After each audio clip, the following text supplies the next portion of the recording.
And welcome back, YouTube. Thank you for tuning in. As always, I appreciate that. I'm going through my Steam library, reviewing all the games from A to Z. And next up is Agent Awesome.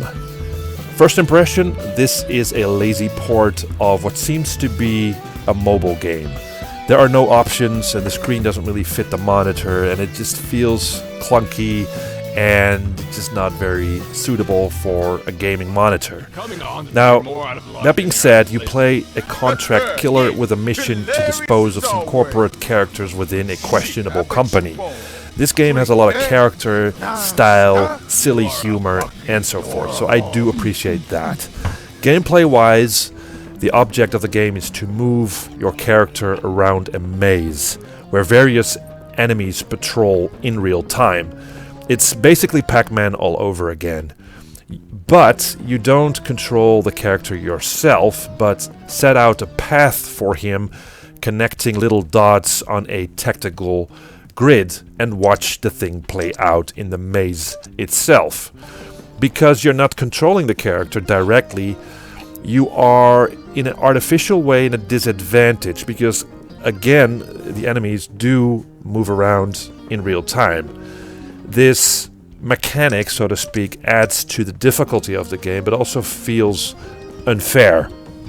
You can speed up or slow down the character directly in the maze, so that you can wait for the guards to pass, or to time your attack. So you can do a stealthily or a violent approach, by means of a good selection of weaponry.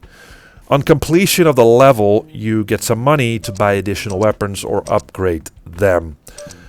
As the game progresses, mazes become larger and more complex, but many of the assets still look very similar, so it becomes quite boring to look at the game, so to speak.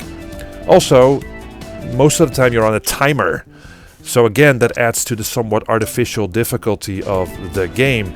Again, I have no problem with difficult games if only the player is on an equal playing field with the AI, or that he is not in a disadvantage in comparison to the AI. This game, you are, and again, that makes the game challenging but also difficult, but not very fair in my opinion.